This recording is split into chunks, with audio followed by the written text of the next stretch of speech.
Salut le monde. Nouvelle petite sortie. Et pour une fois, je ne fais pas l'ouverture sur moi parce que je ne suis pas tout seul. Cette fois-ci, c'est notre cher ami Philippe la Nature qui est avec nous. Il fait 30 degrés, on a un petit vent.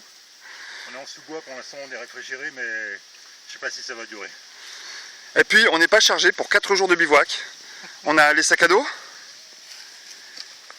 Et on a les glacières, le sac, le machin, voilà, et moi j'en ai autant. Salut.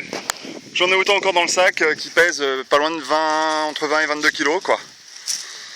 Et on va aller se perdre là-dedans. C'est la pleine période. Donc on en profite un maximum. Zombie. Bison. Ah ouais, du bison, ça devrait être bon, barbecue.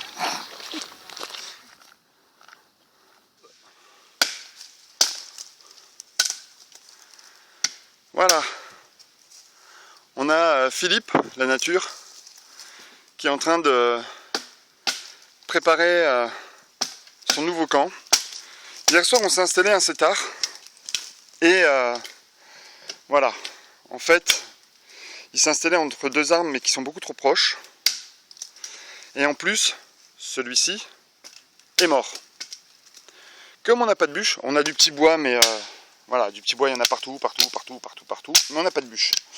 Donc on est parti pour retirer cet arbre-là, retendre le hamac jusqu'à celui-ci, avoir une grande longueur pour pouvoir s'installer correctement. Moi, je suis tombé pile poil entre les deux bons arbres et c'est nickel dès le départ. J'ai dormi comme un bébé cette nuit. Je suis bien abrité et tout ce qu'il faut. En plus de ça, ça me fait un léger réflecteur au niveau du tarp, donc voilà, vraiment au top, au top. Alors, les réserves de bois, on en parle jamais assez, mais un bon feu, c'est un feu qui est bien préparé. Ben voilà, on a l'eau qui coule, j'ai fait une piscine naturelle, et on s'en sert comme frigidaire.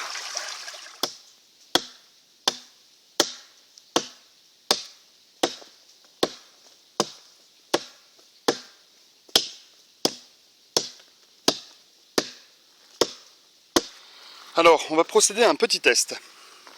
2 gourdes d'1 litre chacune, une Quechua et une Woodson, on s'en fout, Leclerc ou je sais pas quoi.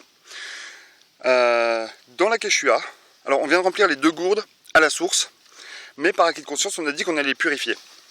Donc dans la Quechua, on va mettre de l'hydroclonazone.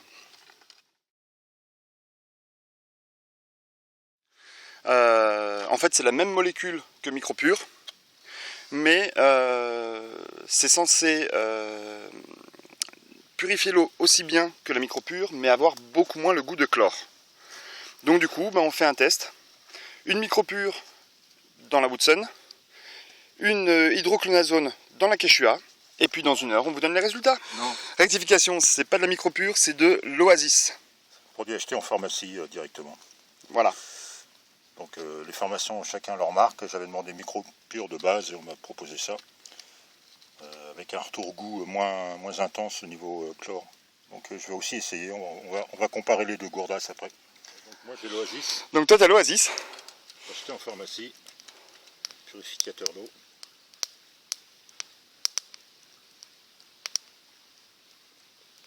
Il y a à peine une odeur de chlore, à peine, vraiment à peine.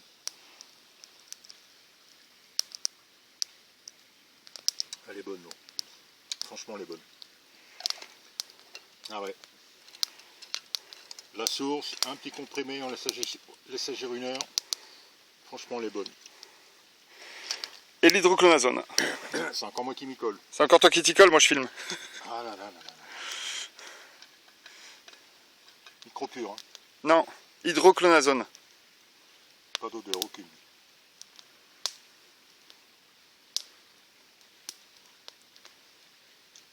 Pas de goût, pas d'arrière-goût, une goutte flotte normale qui sortirait presque d'une source.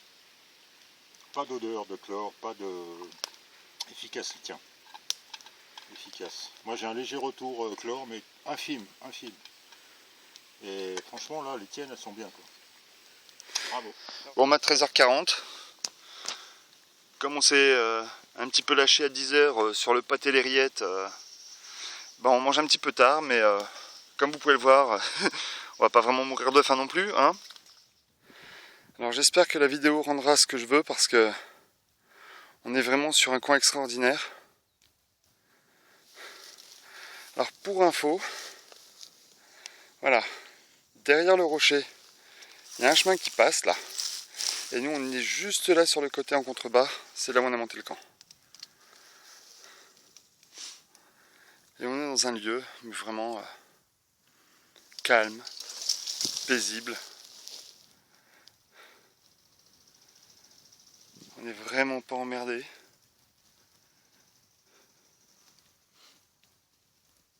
Et voilà quoi. On a juste le bruit de l'eau en bruit de fond.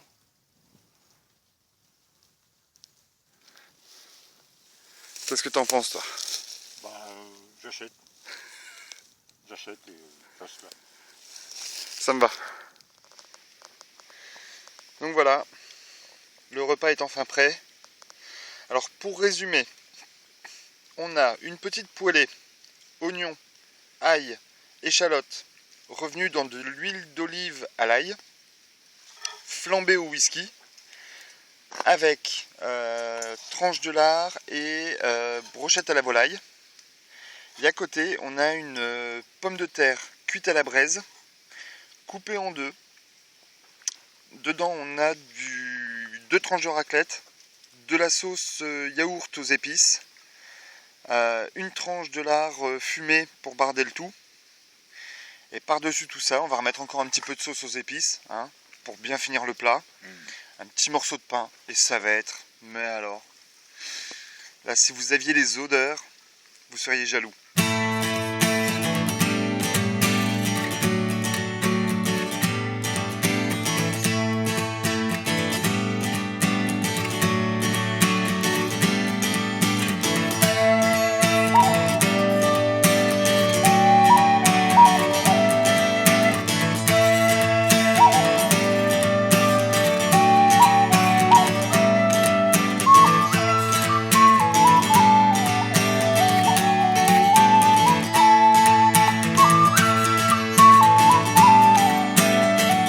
Voici le résultat de la tarte au mur, après avoir fait un four improvisé avec braise au fond et braise par-dessus.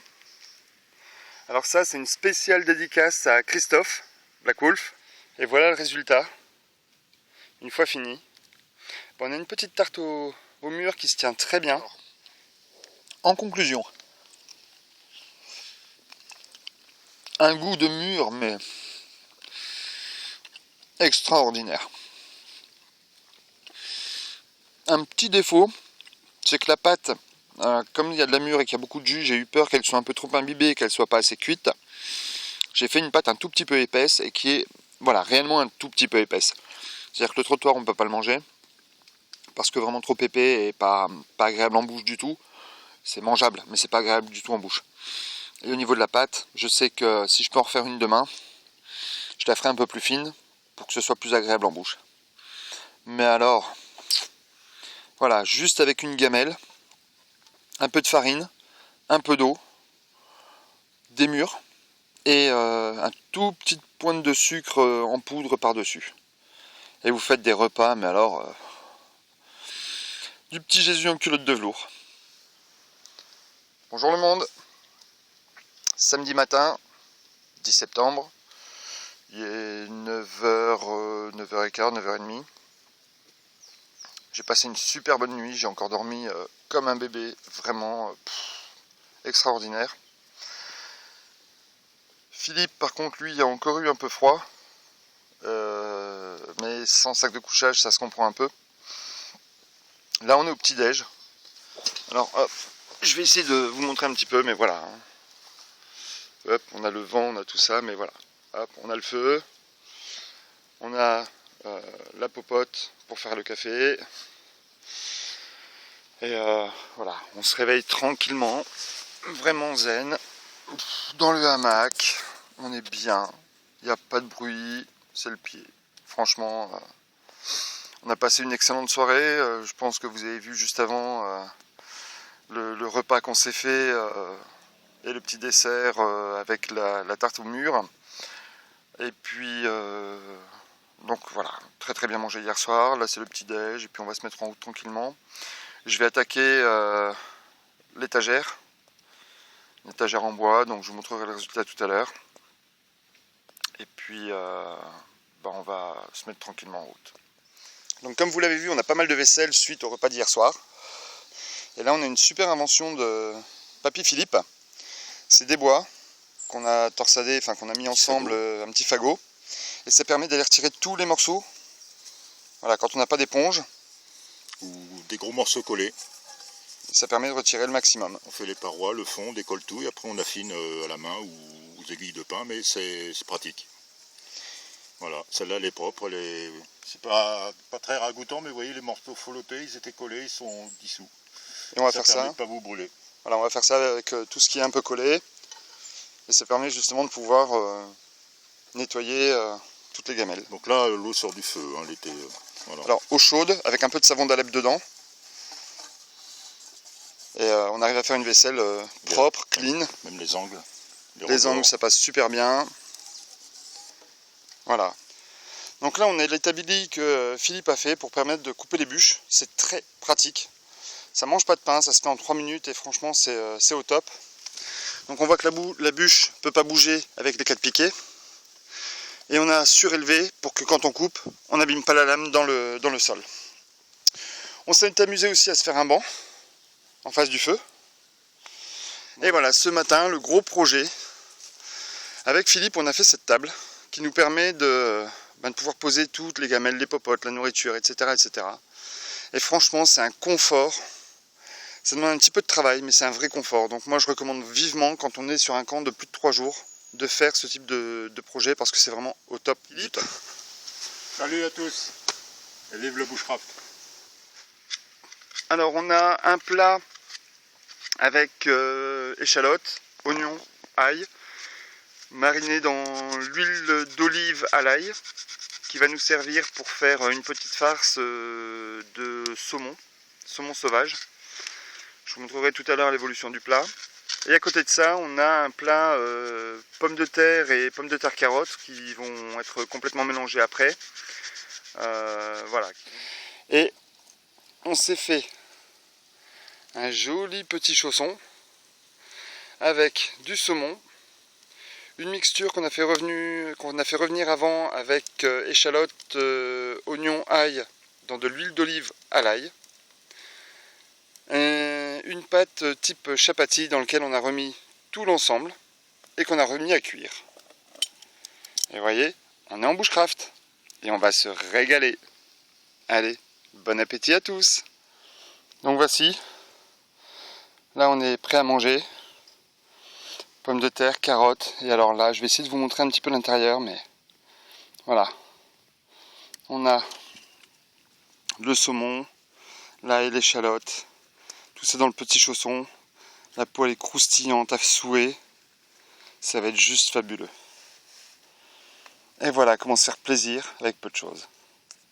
Bon appétit tout le monde. Bonjour tout le monde. Dimanche matin. Tranquillou. On est en mode réveil même si on a déjà bu café ou thé.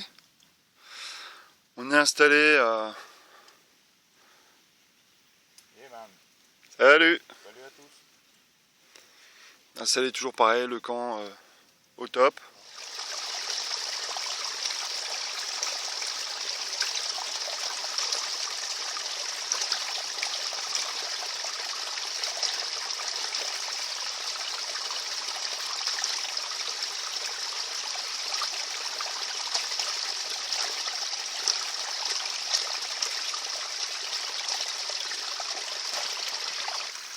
Voilà, deuxième petite écrevisse. On va la remettre en liberté aussi, mais c'est voilà, pour bien vous la montrer quand elle est en dehors de son eau. Allez, on la dérange pas plus longtemps.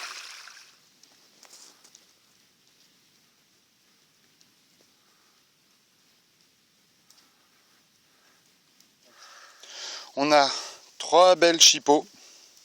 Et on a le reste de pommes de terre carottes qu'on a fait d'hier soir. avec un petit filet d'huile d'olive à l'ail. Petit filet d'huile d'olive qu'on a mis aussi sur les saucisses pendant la cuisson. Et je peux vous garantir que ça sent bon. On est en train de faire une petite infusion d'épines de pin. Donc on les a fait tremper dans de l'eau chaude et puis on les a repassés un petit peu dans la bouilloire. Et voilà le résultat. On va se régaler. Donc voici, préparation du repas du soir, quasiment terminée. Philippe, explique-nous un petit peu la cuisson que nous avons fait. Alors, tout ce qui est pâte, c'est cuisson 4 minutes. Après, vous laissez dans l'eau bouillante de côté, qu'elle termine de cuire, et vous gagnez du temps et vous êtes servi pâte et viande en même temps. Ensuite, vous cuisez vos grillades ou ce que vous voulez, soit dans la poêle, soit sur le feu. Vous videz l'eau ensuite, quand vous voyez que la cuisson de la viande est prête, vous videz l'eau des pâtes. Vous remettez sur le feu un filet d'huile et vous laissez remonter un petit peu en température pour une bonne fin de cuisson. Voilà. Après vous agrémentez épices, lardons, ce que vous voulez dedans, quoi. Donc là c'est prêt. Voilà. C'est prêt. Donc l'assiette de Philippe, on a uniquement des lardons. Dans la mienne, on a lardons et petits morceaux de chorizo, avec pour le porc une pré-cuisson à la poêle et fini directement sur le grill, sur la braise. Bonjour le monde, lundi matin, 8 h, au petit réveil. Donc nous revoilà, on est sur le départ. On voit que les sacs à dos sont prêts. Bien sûr, on emmène nos poubelles. On ne laisse rien sur place et on essaye même d'éviter toute trace de notre passage. Donc là on voit encore un tout petit peu, mais c'est le banc qui était là. Là on a l'endroit où il y avait la table. Il y a encore un petit peu de traces, mais ça reste très très naturel. Le feu était là. Donc on a tout recouvert, on a bien sûr bien mouillé avant et tout recouvert pour qu'il n'y ait aucun risque d'incendie. Et puis ben voilà quoi. Il reste rien, plus de traces de notre passage, on met quelques branches un petit peu cassées et c'est tout. Prêt à partir Philippe? Ouais, moi je suis OP. Eh ben OP, on met les sacs à dos et on s'en va. Voilà, on est arrivé à Château-Chinon. On a Philippe qui est là. Salut. Qui m'a déposé en voiture à Château-Chinon pour me mettre sur la route d'Autun et moi pouvoir continuer la route avec mes jolis petits panneaux stop. Donc on vient de finir 4 jours 5 nuits. Un excellent bivouac. Plein et puis là, plein de partage, plein d'idées. Voilà. Très enrichissant. Et puis là, moi je reprends la route, direction Autun, Châlons, pour rentrer sur Nîmes ce soir, en espérant que tout se passe bien sur la route.